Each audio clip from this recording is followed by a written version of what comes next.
આજે આપણે સાંભળીશું અધિક માસ અધ્યાય 3ની પવિત્ર કથા। આ પહેલા તમે અમારી ચેનલ પર અધિક માસના પાછલા અધ્યાયની પવિત્ર કથા સાંભળી હતી, જેમાં આપણે જાણ્યું હતું કે કઈ રીતે આ પુરુષોત્તમ માસ તમામ માસોમાં શ્રેષ્ઠ બનીને ભગવાન શ્રી હરિની અનંત કૃપાનું પાત્ર બન્યો। તમે સાંભળ્યું હતું કે જે માસ પહેલા તિરસ્કૃત હતો, જેને કોઈ દેવતા સ્વીકારતા નહોતા, તે જ માસ જ્યારે ભગવાન વિષ્ણુના શરણમાં પહોંચ્યો ત્યારે સ્વયં શ્રી હરિએ તેને પોતાનું નામ આપીને પુરુષોત્તમ માસ બનાવી દીધો, અને ત્યારથી જ આ માસ તમામ પાપોને હરનારો, ભક્તિ પ્રદાન કરનારો અને જીવને ભગવાનની નજીક લઈ જનારો બની ગયો। મારા વહાલા ધર્મપ્રેમી શ્રોતાઓ, આજની આ પવિત્ર કથામાં આપણે સાંભળીશું કે સ્વયં ભગવાન શ્રી હરિએ અધિક માસનો મહિમા કઈ રીતે પ્રગટ કર્યો। આ પ્રસંગ પદ્મપુરાણ, સ્કંદ પુરાણ તથા નારદીય પુરાણમાં અત્યંત શ્રદ્ધા સાથે વર્ણવવામાં આવ્યો છે। આ કથા માત્ર એક માસનો મહિમા નથી, પરંતુ તે ભગવાનની કરુણા, ભક્તવત્સલતા અને ધર્મની મહાનતાનો દિવ્ય પ્રકાશ છે।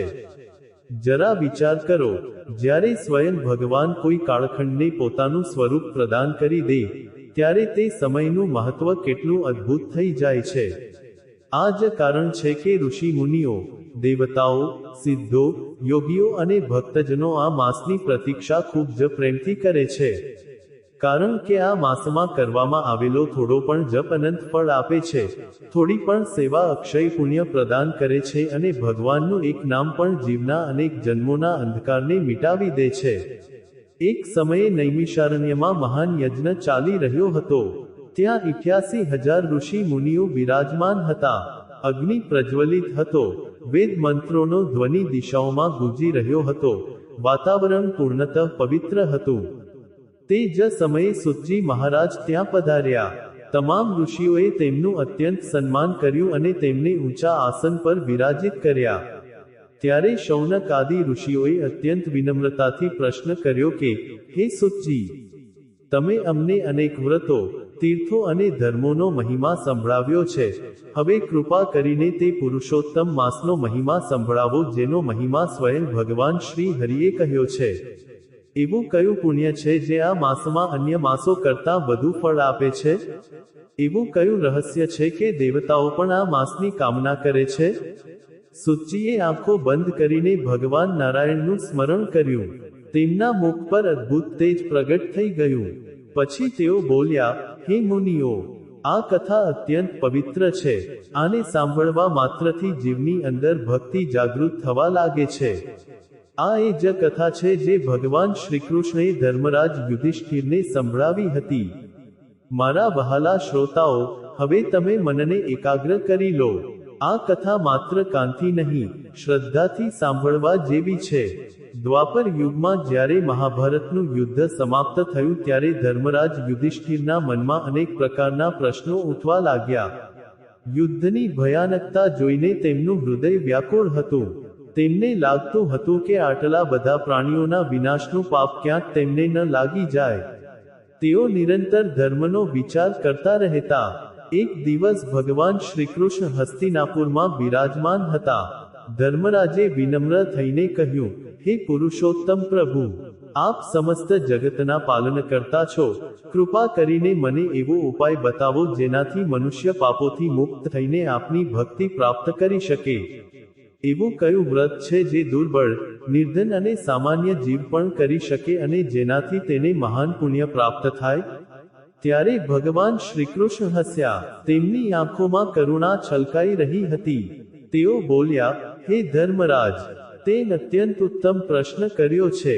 આ પ્રશ્ન માત્ર તારા માટે નથી, પરંતુ આવનારા કળિયુગના અસંખ્ય જીવોના કલ્યાણ માટે છે। સાંભળ, હું તને તે પુરુષોત્તમ માસનો મહિમા સંભળાવું છું જે તમામ માસોમાં શ્રેષ્ઠ છે।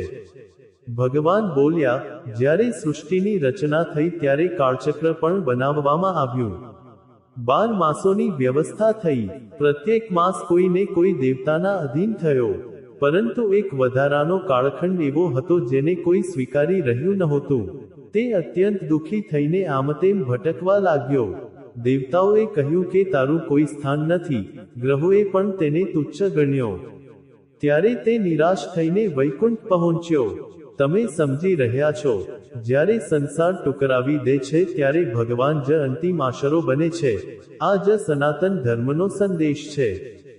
ભગવાન શ્રીકૃષ્ણ આગળ બોલ્યા, તે મલિન અને દુઃખી માસ મારી સામે આવીને રડવા લાગ્યો. તેણે કહ્યું, હે પ્રભુ, મને બધાએ ત્યાગી દીધો, કોઈ મને સ્વીકારતું નથી, મારો કોઈ સ્વામી નથી. તેનું દુઃખ જોઈને મારું હૃદય દ્રવી ઉઠ્યું. મારા વહાલા ધર્મપ્રેમી શ્રોતાઓ, ભગવાનનું હૃદય કેટલું દયાળુ છે. જે સંસારથી ટુકરાવવામાં આવે છે, ભગવાન તેને પોતાના હૃદય સરસો ચાંપી લે છે. ત્યારે ભગવાન વિષ્ણુએ કહ્યું, હે માસ, આજથી તું મારો છે, હું તને મારું નામ આપું છું, તું પુરુષોત્તમ માસ કહેવાઈશ. જે તારી સેવા કરશે તે મારી સેવાનું ફળ મેળવશે. જે તારા સમયમાં જપ કરશે તે અનંત ગણું ફળ મેળવશે.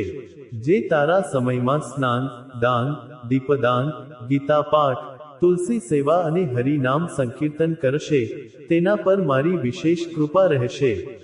આ સાંભળીને તે માસ આનંદથી ભરાઈ ગયો. તેનું દુઃખ મટી ગયું. દેવતાઓ પણ આશ્ચર્યચકિત થઈ ગયા કે જેને બધાએ તુચ્છ માન્યો હતો, તે જ હવે ભગવાનનો પ્રિય બની ગયો. એટલે કે ભગવાનની કૃપા જ્યારે કોઈના પર થાય છે ત્યારે તેનો તિરસ્કાર પણ સન્માનમાં બદલાઈ જાય છે. ભગવાન શ્રીકૃષ્ણએ ધર્મરાજને કહ્યું, હે યુધિષ્ઠિર, આ માસમાં જે પ્રાણી પ્રાતઃકાળે સ્નાન કરીને શ્રદ્ધાથી મારું સ્મરણ કરે છે, તેના અનેક જન્મોના પાપ નષ્ટ થઈ જાય છે. જે ગંગા, યમુના, ગોદાવરી, નર્મદા કે કોઈ પવિત્ર નદીમાં સ્નાન કરે છે, તેને મહાન પુણ્ય પ્રાપ્ત થાય છે. જો તીર્થમાં જવું સંભવ ન હોય તો ઘરમાં જ શુદ્ધ ભાવથી સ્નાન કરીને ભગવાનનું ધ્યાન ધરવું જોઈએ. પછી ભગવાન બોલ્યા, આ માસમાં દાનનું વિશેષ મહત્વ છે. અન્નદાન, વસ્ત્રદાન, ગૌદાન, દીપદાન અને જલદાનથી જીવના પાપ દૂર થાય છે. વિશેષ કરીને બ્રાહ્મણો અને જરૂરિયાતમંદોની સેવા કરવાથી હું અત્યંત પ્રસન્ન થાઉં છું. જરા વિચાર કરો, ધર્મ માત્ર પૂજા સુધી સીમિત નથી. ધર્મનો અર્થ છે સેવા, કરુણા અને સમર્પણ. ભગવાન શ્રીકૃષ્ણ આગળ કહેવા લાગ્યા, જે વ્યક્તિ પુરુષોત્તમ માસમાં તુલસીની સેવા કરે છે, પ્રતિદિન દીવો પ્રગટાવે છે, ગીતાનો પાઠ કરે છે અને હરિ નામનું સંકીર્તન કરે છે, તેના ઘરમાં દરિદ્રતા અને અશાંતિ ટકી શકતી નથી. મારા વહાલા શ્રોતાઓ, તુલસી માત્ર એક છોડ નથી, તે ભગવાન વિષ્ણુને અત્યંત પ્રિય છે. સ્કંદ પુરાણમાં કહેવાયું છે કે જ્યાં તુલસી હોય છે, ત્યાં સ્વયં ભગવાનનો નિવાસ હોય છે. ભગવાને કહ્યું, આ માસમાં પિતૃઓનું તર્પણ કરવાથી પણ વિશેષ ફળ મળે છે. જે પોતાના પૂર્વજોને શ્રદ્ધાથી જળ અર્પિત કરે છે, તેના પિતૃઓ સંતુષ્ટ થઈને તેને આશીર્વાદ આપે છે. ધર્મરાજ અત્યંત ધ્યાનથી આ બધું સાંભળી રહ્યા હતા. તેમના મનનો સંશય ધીમે ધીમે સમાપ્ત થઈ રહ્યો હતો. તેમણે પૂછ્યું, હે પ્રભુ, શું માત્ર મોટા મોટા યજ્ઞ કરનારા જ આ માસનું ફળ પ્રાપ્ત કરે છે? ભગવાન શ્રીકૃષ્ણ બોલ્યા, ના ધર્મરાજ, આ માસનો સૌથી મોટો આધાર શ્રદ્ધા છે. નિર્ધન વ્યક્તિ જો માત્ર એક દીવો પણ શ્રદ્ધાથી પ્રગટાવે તો તે મને પ્રિય છે. કોઈ જો માત્ર એક સમય ભોજન કરીને મારું નામ લે તો પણ તેને મહાન ફળ પ્રાપ્ત થાય છે. કોઈ જો સાચા મનથી નારાયણ કહે તો પણ હું તેની તરફ દોડતો ચાલ્યો આવું છું. મારા વહાલા ધર્મપ્રેમી શ્રોતાઓ, આ જ તો ભગવાનની મહાનતા છે. તેમને બાહ્ય વૈભવ નહીં, હૃદયની ભક્તિ જોઈએ છે. ત્યારે ભગવાને એક અત્યંત સુંદર પ્રસંગ સંભળાવ્યો. તેમણે કહ્યું, પ્રાચીન કાળમાં એક નિર્ધન બ્રાહ્મણ હતો. તેની પાસે ધન નહોતું, પરંતુ હૃદયમાં મારી ભક્તિ હતી. જ્યારે પુરુષોત્તમ માસ આવ્યો ત્યારે તેણે નિશ્ચય કર્યો કે તે પ્રતિદિન પ્રાતઃ સ્નાન કરશે, તુલસીને જળ ચડાવશે અને ગીતાનો પાઠ કરશે. તેની પાસે ઘીનો દીવો પ્રગટાવવાની સામર્થ્ય નહોતી, તેથી તેણે તલના તેલથી નાનો દીવો પ્રગટાવ્યો. ભગવાન બોલ્યા, તે બ્રાહ્મણે પૂરા માસ અત્યંત શ્રદ્ધાથી વ્રત કર્યું. અંતમાં જ્યારે તેનો દેહ છૂટ્યો ત્યારે મારા દૂતો તેને વૈકુંઠ લઈ આવ્યા, કારણ કે તેણે પ્રેમથી મારું સ્મરણ કર્યું હતું. તમે સમજી રહ્યા છો, ભગવાનના ઘરે સાધન નહીં પણ ભાવના જોવામાં આવે છે. ધર્મરાજની આંખો ભરાઈ આવી. તેમણે કહ્યું, હે પ્રભુ, કળિયુગના લોકો તો અત્યંત દુર્બળ હશે, તેમની પાસે સમય પણ ઓછો હશે અને મન પણ ચંચળ હશે. શું તેઓ પણ આ માસનો લાભ મેળવી શકશે? ભગવાન શ્રીકૃષ્ણ બોલ્યા, હે ધર્મરાજ, કળિયુગમાં તો આ માસ વધુ કલ્યાણકારી સાબિત થશે, કારણ કે તે સમયે જીવો પાપોથી ઘેરાયેલા હશે. એટલા માટે મેં આ માસમાં મારી વિશેષ શક્તિ સ્થાપિત કરી છે, જે કળિયુગમાં પુરુષોત્તમ માસનું સન્માન કરશે. હું સ્વયં તેનું માર્ગદર્શન કરીશ. આ સાંભળીને સભામાં બેઠેલા તમામ લોકો ભાવવિભોર થઈ ઉઠ્યા. ભગવાનના મુખમાંથી નીકળેલો પ્રત્યેક શબ્દ અમૃત સમાન હતો. મારા વહાલા ધર્મપ્રેમી શ્રોતાઓ, આ જ કારણ છે કે સંત મહાત્માઓ અધિક માસ આવવા પર વિશેષ જપ કીર્તન અને કથાનું આયોજન કરે છે. ગામે ગામ હરિનામ સંકીર્તન થાય છે, મંદિરોમાં દીવા પ્રગટે છે, ભક્તજનો તુલસીની પરિક્રમા કરે છે, ગીતાનો પાઠ થાય છે. કારણ કે આ માસ માત્ર તિથિ નથી, પરંતુ ભગવાનની જીવો પર વિશેષ કૃપાનો સમય છે. અને જ્યારે ભગવાનની કૃપા વરસે છે ત્યારે સૂકું હૃદય પણ ભક્તિથી લીલુંછમ થઈ જાય છે, પાપોથી ભરેલું જીવન પણ પવિત્ર બની જાય છે અને નિરાશ મનમાં પણ આશાનો દીપ પ્રગટી ઉઠે છે. આવી જ રીતે ભગવાન શ્રીકૃષ્ણ ધર્મરાજને પુરુષોત્તમ માસની અદ્ભુત મહિમા સંભળાવતા રહ્યા અને ધર્મરાજનું હૃદય ધીમે ધીમે ભગવાનની ભક્તિમાં ડૂબતું ચાલ્યું ગયું. ધર્મરાજ યુધિષ્ઠિર ભગવાન શ્રીકૃષ્ણના શ્રીમુખેથી પુરુષોત્તમ માસની આ અદ્ભુત મહિમા સાંભળી રહ્યા હતા. તેમના હૃદયમાં ભક્તિનો એક નવો પ્રકાશ જાગી ઉઠ્યો હતો.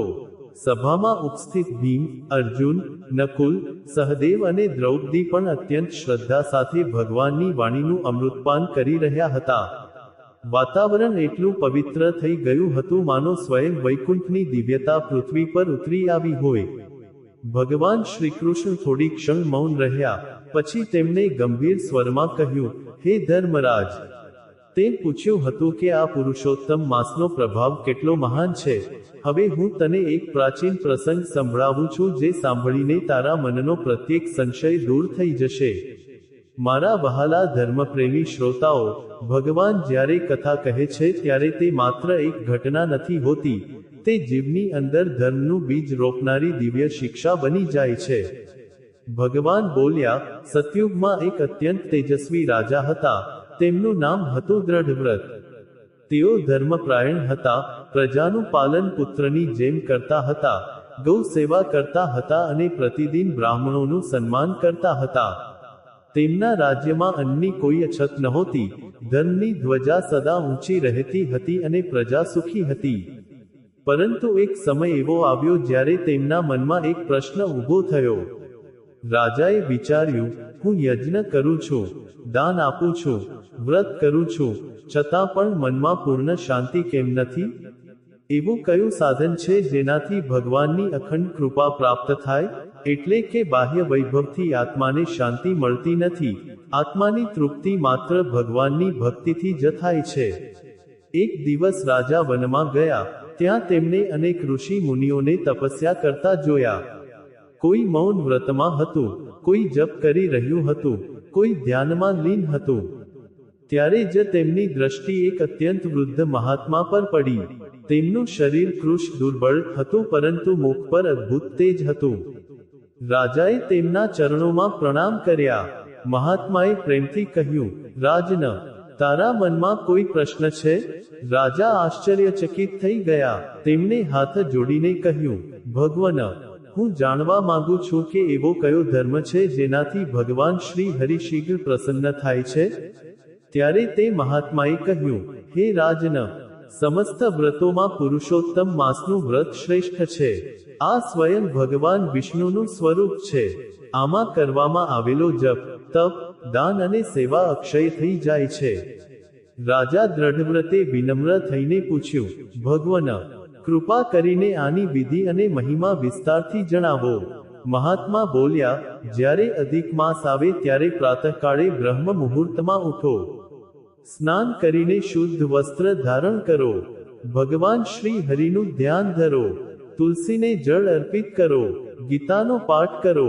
દિવસભર યથાશક્તિ ઉપવાસ રાખો, સંધ્યા સમયે દીપદાન કરો, બ્રાહ્મણો, ગાયો અને જરૂરિયાતમંદોની સેવા કરો, અને સૌથી મહત્વપૂર્ણ, હરિ નામનું સંકીર્તન કરો. મારા વહાલા શ્રોતાઓ, તમે સમજી રહ્યા છો, ધર્મ માત્ર કર્મકાંડ નથી. ધર્મનો અર્થ છે ભગવાન પ્રત્યે પ્રેમ અને જીવો પ્રત્યે કરુણા. મહાત્માએ આગળ કહ્યું, હે રાજન, આ માસમાં કરવામાં આવેલું એક નાનું પુણ્ય પણ અનંત ફળ આપે છે, કારણ કે આ સમયે ભગવાનની કૃપા વિશેષ રૂપે પ્રવાહિત થાય છે. રાજાએ તે જ ક્ષણે સંકલ્પ લીધો કે તેઓ પુરુષોત્તમ માસનું વ્રત પૂર્ણ શ્રદ્ધાથી કરશે. સમય વીત્યો, અધિક માસ આવ્યો. પૂરા રાજ્યમાં ઉત્સવ જેવું વાતાવરણ બની ગયું. મંદિરોમાં ભજન થવા લાગ્યા, સ્ત્રીઓ તુલસીની સમીપ દીવો પ્રગટાવવા લાગી, બ્રાહ્મણો વેદપાઠ કરવા લાગ્યા. રાજા સ્વયં પ્રાતઃકાળે નદીમાં સ્નાન કરવા જતા. જરા વિચાર કરો, જ્યારે રાજા ધર્મમય થઈ જાય ત્યારે પૂરી પ્રજાનું જીવન પણ પવિત્ર થઈ જાય છે. રાજા પ્રતિદિન સ્નાન કર્યા પછી ભગવાન વિષ્ણુના મંદિરે જતા. ત્યાં તેઓ શંખ, ચક્ર, ગદા અને પદ્મધારી ભગવાનનું ધ્યાન ધરતા આંસુનો સાથે પ્રાર્થના કરતા, હે પુરુષોત્તમ પ્રભુ, મને આપના ચરણોમાં સ્થાન આપો. મારી અંદર રહેલા અહંકાર અને મોહના અંધકારને દૂર કરી દો. તેમની આ વિનમ્રતા જોઈને ભગવાન અત્યંત પ્રસન્ન થયા. બીજી તરફ રાજ્યમાં એક અત્યંત નિર્ધન વૃદ્ધા રહેતી હતી. તેનો કોઈ આશરો નહોતો. તે પ્રતિદિન બીજાના ઘરોમાં કામ કરીને પોતાનું જીવન ગુજારતી હતી. જ્યારે તેણે લોકોને પુરુષોત્તમ માસનું વ્રત કરતા જોયા ત્યારે તેના મનમાં પણ ભક્તિ જાગી ઉઠી. પરંતુ તેની પાસે ન તો દાન આપવા માટે ધન હતું કે ન ઘીનો દીવો પ્રગટાવવાની સામર્થ્ય. તે દુઃખી થઈને રડવા લાગી, હે પ્રભુ, બધા લોકો આપની પૂજા કરી રહ્યા છે, પરંતુ હું નિર્ધન છું. હું આપની સેવા કેવી રીતે કરું? મારા વહાલા ધર્મપ્રેમી શ્રોતાઓ, ભગવાન ભક્તના આંસુ ક્યારેય વ્યર્થ જવા દેતા નથી. મહાત્મા બોલ્યા, જ્યારે અધિક માસ આવે ત્યારે પ્રાતઃકાળે બ્રહ્મ મુહૂર્તમાં ઉઠો. સ્નાન કરીને શુદ્ધ વસ્ત્ર ધારણ કરો. ભગવાન શ્રી હરિનું ધ્યાન ધરો. તુલસીને જળ અર્પિત કરો. ગીતાનો પાઠ કરો. દિવસભર યથાશક્તિ ઉપવાસ રાખો. સંધ્યા સમયે દીપદાન કરો. બ્રાહ્મણો, ગાયો અને જરૂરિયાતમંદોની સેવા કરો. અને સૌથી મહત્વપૂર્ણ, હરિ નામનું સંકીર્તન કરો. મારા વહાલા શ્રોતાઓ, તમે સમજી રહ્યા છો, ધર્મ માત્ર કર્મકાંડ નથી. ધર્મનો અર્થ છે ભગવાન પ્રત્યે પ્રેમ અને જીવો પ્રત્યે કરુણા. મહાત્માએ આગળ કહ્યું, હે રાજન, આ માસમાં કરવામાં આવેલું એક નાનું પુણ્ય પણ અનંત ફળ આપે છે, કારણ કે આ સમયે ભગવાનની કૃપા વિશેષ રૂપે પ્રવાહિત થાય છે. રાજાએ તે જ ક્ષણે સંકલ્પ લીધો કે તેઓ પુરુષોત્તમ માસનું વ્રત પૂર્ણ શ્રદ્ધાથી કરશે. સમય વીત્યો, અધિક માસ આવ્યો. પૂરા રાજ્યમાં ઉત્સવ જેવું વાતાવરણ બની ગયું. મંદિરોમાં ભજન થવા લાગ્યા, સ્ત્રીઓ તુલસીની સમીપ દીવો પ્રગટાવવા લાગી, બ્રાહ્મણો વેદપાઠ કરવા લાગ્યા. રાજા સ્વયં પ્રાતઃકાળે નદીમાં સ્નાન કરવા જતા. જરા વિચાર કરો, જ્યારે રાજા ધર્મમય થઈ જાય ત્યારે પૂરી પ્રજાનું જીવન પણ પવિત્ર થઈ જાય છે. રાજા પ્રતિદિન સ્નાન કર્યા પછી ભગવાન વિષ્ણુના મંદિરે જતા. ત્યાં તેઓ શંખ, ચક્ર, ગદા અને પદ્મધારી ભગવાનનું ધ્યાન ધરતા આંસુનો સાથે પ્રાર્થના કરતા, હે પુરુષોત્તમ પ્રભુ, મને આપના ચરણોમાં સ્થાન આપો. મારી અંદર રહેલા અહંકાર અને મોહના અંધકારને દૂર કરી દો. તેમની આ વિનમ્રતા જોઈને ભગવાન અત્યંત પ્રસન્ન થયા. બીજી તરફ રાજ્યમાં એક અત્યંત નિર્ધન વૃદ્ધા રહેતી હતી. તેનો કોઈ આશરો નહોતો. તે પ્રતિદિન બીજાના ઘરોમાં કામ કરીને પોતાનું જીવન ગુજારતી હતી. જ્યારે તેણે લોકોને પુરુષોત્તમ માસનું વ્રત કરતા જોયા ત્યારે તેના મનમાં પણ ભક્તિ જાગી ઉઠી. પરંતુ તેની પાસે ન તો દાન આપવા માટે ધન હતું કે ન ઘીનો દીવો પ્રગટાવવાની સામર્થ્ય. તે દુઃખી થઈને રડવા લાગી, હે પ્રભુ, બધા લોકો આપની પૂજા કરી રહ્યા છે, પરંતુ હું નિર્ધન છું. હું આપની સેવા કેવી રીતે કરું? મારા વહાલા ધર્મપ્રેમી શ્રોતાઓ, ભગવાન ભક્તના આંસુ ક્યારેય વ્યર્થ જવા દેતા નથી. તે વૃદ્ધાએ નિશ્ચય કર્યો કે તે પ્રતિદિન નદીમાંથી જળ લાવીને તુલસીને અર્પિત કરશે અને ભગવાનનું નામ લેશે. તે પ્રાતઃકાળે ઉઠતી, સ્નાન કરતી અને તુલસી સામે બેસીને કહેતી, હે નારાયણ, મારી પાસે આપવા માટે કંઈ નથી, માત્ર આ પ્રેમ સ્વીકાર કરી લો. એટલે કે સાચી ભક્તિમાં પ્રદર્શન નથી હોતું, માત્ર સમર્પણ હોય છે. એક દિવસ સંધ્યા સમયે તે વૃદ્ધા મંદિરની બહાર બેસીને ભગવાનનું નામ જપી રહી હતી. તે જ સમયે રાજા દ્રઢવ્રત ત્યાં આવ્યા. તેમણે જોયું કે વૃદ્ધાની આંખોમાંથી આંસુ વહી રહ્યા છે અને તેના હોઠ પર માત્ર નારાયણ નારાયણ નો જપ છે. રાજાએ પૂછ્યું, માતા, તમે કેમ રડી રહ્યા છો? વૃદ્ધાએ કહ્યું, રાજન, હું નિર્ધન છું, મારી પાસે ન અન્ન છે, ન દીવો, ન દાન આપવાની સામર્થ્ય. મને ડર છે કે ક્યાંક ભગવાન મારા પર અપ્રસન્ન ન થઈ જાય. રાજાની આંખો ભરાઈ આવી. તેમણે કહ્યું, માતા, ભગવાન ધન નહીં પણ ભાવના જુએ છે. તમારો આ પ્રેમ જ સૌથી મોટું દાન છે. ત્યારે રાજાએ પોતાના સેવકોને આદેશ આપ્યો કે તે વૃદ્ધાના ઘરે પ્રતિદિન અન્ન પહોંચાડવામાં આવે. પરંતુ વૃદ્ધાએ વિનમ્રતાથી કહ્યું, રાજન, મને માત્ર એટલું જ જોઈએ છે જેનાથી હું ભગવાનનું સ્મરણ કરતા કરતા જીવન ચલાવી શકું. તમે સમજી રહ્યા છો, સાચો ભક્ત સંસારની વસ્તુઓ કરતા ભગવાનની કૃપા વધુ ઈચ્છે છે. તે જ રાત્રે રાજાએ સ્વપ્ન જોયું. ભગવાન શ્રી હરિ દિવ્ય પ્રકાશ સાથે પ્રગટ થયા. તેમના શ્રીમુખ પર મંદ સ્મિત હતું. તેમણે કહ્યું, હે રાજન, તારા રાજ્યની તે વૃદ્ધા મને અત્યંત પ્રિય છે. તેનો પ્રેમ અને સરળતા મને વૈકુંઠ કરતાં પણ વધુ આકર્ષિત કરે છે. રાજાએ હાથ જોડીને પૂછ્યું, પ્રભુ, તે તો નિર્ધન છે, તેણે કોઈ મોટો યજ્ઞ પણ નથી કર્યો. ભગવાન બોલ્યા, હે રાજન, જેણે પ્રેમથી મારું નામ લીધું, તેણે બધું જ મેળવી લીધું. પુરુષોત્તમ માસમાં શ્રદ્ધાથી લેવાયેલું મારું નામ કરોડો યજ્ઞો કરતાં ચડિયાતું છે. મારા વહાલા ધર્મપ્રેમી શ્રોતાઓ, આ જ પુરુષોત્તમ માસનું રહસ્ય છે. અહીં બાહ્ય આડંબર નહીં પણ હૃદયની નિર્મળતા જોવામાં આવે છે. ભગવાને આગળ કહ્યું, જે જીવ આ માસમાં અહંકાર છોડીને ભક્તિ કરે છે, હું સ્વયં તેના જીવનનો ભાર ઉપાડી લઉં છું. પ્રાતઃકાળે જ્યારે રાજાની આંખ ખુલી ત્યારે તેમનું હૃદય ભાવવિભોર હતું. તેઓ તરત જ તે વૃદ્ધા પાસે ગયા અને તેના ચરણોમાં પ્રણામ કર્યા. આખું નગર આ જોઈને આશ્ચર્યચકિત થઈ ગયું કે એક મહાન રાજા એક નિર્ધન વૃદ્ધાને પ્રણામ કરી રહ્યો છે. રાજા બોલ્યા, માતા, તમે ધન્ય છો, તમારી ભક્તિએ સ્વયં ભગવાનને પ્રસન્ન કરી દીધા. વૃદ્ધા રડવા લાગી. તેણે કહ્યું, રાજન, આ બધું પુરુષોત્તમ પ્રભુની કૃપા છે. તે દિવસથી આખા રાજ્યમાં વધુ શ્રદ્ધા સાથે પુરુષોત્તમ માસનું પાલન થવા લાગ્યું.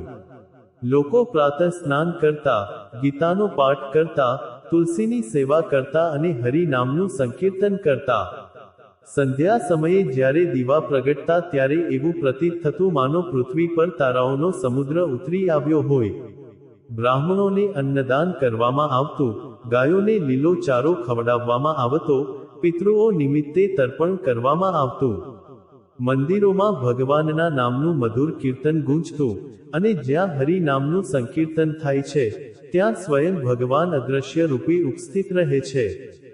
ભગવાન શ્રીકૃષ્ણએ ધર્મરાજને કહ્યું, હે યુધિષ્ઠિર, જે મનુષ્ય પુરુષોત્તમ માસમાં ક્રોધ, લોભ, નિંદા અને હિંસા છોડી દે છે, તેનું હૃદય શીઘ્ર પવિત્ર થઈ જાય છે, કારણ કે આ માસ આત્મશુદ્ધિનો સમય છે.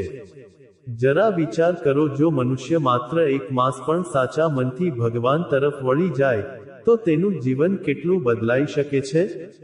ભગવાન આગળ કહેવા લાગ્યા, આ માસમાં ગીતાનો પાઠ વિશેષ ફળદાયી છે, કારણ કે ગીતા મારું હૃદય છે. જે ભક્ત શ્રદ્ધાથી ગીતા સાંભળે છે કે વાંચે છે, તેની અંદર વિવેક જાગૃત થાય છે. પછી ભગવાન બોલ્યા, તુલસી સેવાથી ઘર પવિત્ર થાય છે, દીપદાનથી અજ્ઞાનનો અંધકાર મટે છે, ગૌ સેવાથી દેવતાઓ પ્રસન્ન થાય છે, બ્રાહ્મણ સેવાથી ધર્મની રક્ષા થાય છે અને હરિનામ સંકીર્તનથી જીવનું હૃદય નિર્મળ થઈ જાય છે. ધર્મરાજ અત્યંત વિનમ્ર થઈને આ બધું સાંભળી રહ્યા હતા. તેમની આંખોમાં ભક્તિના આંસુ છલકાઈ રહ્યા હતા. તેમને અનુભવ થઈ રહ્યો હતો કે પુરુષોત્તમ માસ માત્ર વ્રત નથી પરંતુ આત્માને ભગવાન સાથે જોડવાની દિવ્ય તક છે અને તે જ પવિત્ર સભામાં ભગવાન શ્રીકૃષ્ણ પુરુષોત્તમ માસના મહિમાનું અમૃત નિરંતર વરસાવતા રહ્યા. ભગવાન શ્રીકૃષ્ણના શ્રીમુખેથી પુરુષોત્તમ માસની આ દિવ્ય મહિમા સાંભળતા સાંભળતા ધર્મરાજ યુધિષ્ઠિરનું હૃદય પૂર્ણતઃ દ્રવી ચૂક્યું હતું. સભામાં એવું મૌન છવાઈ ગયું હતું જેમાં માત્ર ભગવાનના વચનોનો પવિત્ર ધ્વનિ જ સંભળાઈ રહ્યો હતો. એવું પ્રતીત થઈ રહ્યું હતું માનો સમય પણ થંભી ગયો હોય અને સમસ્ત દિશાઓ ભગવાનના નામોમાં લીન થઈ ગઈ હોય. મારા વહાલા ધર્મપ્રેમી શ્રોતાઓ, જ્યારે જીવનું મન સંસારની મૂંઝવણોમાંથી હટીને ભગવાન તરફ વળે છે ત્યારે જ તેની અંદર વાસ્તવિક શાંતિનો જન્મ થાય છે. આ જ પુરુષોત્તમ માસનો સૌથી મોટો સંદેશ છે. ધર્મરાજે હાથ જોડીને કહ્યું, હે પુરુષોત્તમ પ્રભુ, આપની કૃપાથી આજે મારા હૃદયનો અજ્ઞાન દૂર થઈ રહ્યો છે. હવે હું સમજી શકું છું કે આ માસનું મહત્વ માત્ર કર્મોનું નથી પરંતુ આત્માની શુદ્ધિનું છે. પરંતુ પ્રભુ, કૃપા કરીને એ પણ જણાવો કે જે વ્યક્તિ આ માસનો અનાદર કરે છે તેના જીવન પર શું પ્રભાવ પડે છે. ભગવાન શ્રીકૃષ્ણનું મુખ ગંભીર થઈ ગયું. તેમણે શાંત સ્વરમાં કહ્યું, હે ધર્મરાજ, આ માસ સ્વયં મારું સ્વરૂપ છે. જે આનો ઉપહાસ કરે છે, જે ધર્મનો તિરસ્કાર કરે છે, જે ભક્તિની મજાક ઉડાવે છે, તે ધીમે ધીમે પોતાની અંદરની શાંતિ ગુમાવી બેસે છે. તેનું મન વિષયોમાં ભટકતું રહે છે, કારણ કે જ્યાં ભગવાનનું સ્મરણ નથી હોતું ત્યાં મોહ અને અશાંતિ વધવા લાગે છે. એટલે કે ભગવાન કોઈને દંડ આપવા નથી બેસતા પરંતુ જ્યારે જીવ સ્વયં ઈશ્વરથી દૂર થઈ જાય છે ત્યારે તેનું જીવન અંધકારમય બની જાય છે. ત્યારે ભગવાને એક બીજો પવિત્ર પ્રસંગ સંભળાવ્યો. તેમણે કહ્યું, પ્રાચીન કાળમાં એક નગરમાં બે મિત્રો રહેતા હતા. એકનું નામ હતું ધર્મશીલ અને બીજાનું નામ હતું વિષયસેન. ધર્મશીલ અત્યંત ભક્ત હતો. તે પ્રતિદિન સ્નાન કરીને ભગવાનનું ધ્યાન કરતો, તુલસીની સેવા કરતો અને સાધુઓનું સન્માન કરતો. બીજી તરફ વિષયસેન માત્ર ભોગવિલાસમાં ડૂબેલો રહેતો. તેને ધર્મ અને વ્રતોમાં કોઈ રુચિ નહોતી. મારા વહાલા શ્રોતાઓ, આ જ સંસારનો ભ્રમ છે. મનુષ્ય ક્ષણિક સુખોને જ વાસ્તવિક આનંદ સમજી બેસે છે. એક દિવસ ધર્મશીલે પોતાના મિત્રને કહ્યું, ભાઈ, આ પુરુષોત્તમ માસ ભગવાનની વિશેષ કૃપાનો સમય છે, તો પણ ઓછામાં ઓછું ભગવાનનું નામ તો લે. પરંતુ વિષયસેન હસી પડ્યો. તેણે કહ્યું, મને આ બધી વાતો પર વિશ્વાસ નથી. ધર્મશીલે તેને સમજાવ્યો, જો ધન, યૌવન અને વૈભવ સ્થાયી નથી, અંત સમયે માત્ર ભગવાનનું નામ જ સાથે જાય છે. પરંતુ વિષયસેનનું મન ન બદલાયું. બીજી તરફ ધર્મશીલની ભક્તિ દિન પ્રતિદિન વધતી જઈ રહી હતી. તેનો ચહેરો તેજસ્વી થઈ ગયો હતો. તેના ઘરમાં સંતોષ અને શાંતિનું વાતાવરણ રહેવા લાગ્યું. જરા વિચાર કરો, જ્યાં ભગવાનનું નામ હોય છે ત્યાં દરિદ્રતામાં પણ આનંદ રહે છે. પુરુષોત્તમ માસની પૂનમ આવી. તે દિવસે ધર્મશીલે બ્રાહ્મણોને ભોજન કરાવ્યું, ગાયોને ચારો ખવડાવ્યો, દીપદાન કર્યું અને રાતભર ભગવાનનું કીર્તન કર્યું. તે જ રાત્રે વિષયસેનને એક ભયાનક સ્વપ્ન દેખાયું. તેણે જોયું કે તે એક અંધારા માર્ગમાં ભટકી રહ્યો છે. ચારેય તરફ ભય અને અશાંતિ છે.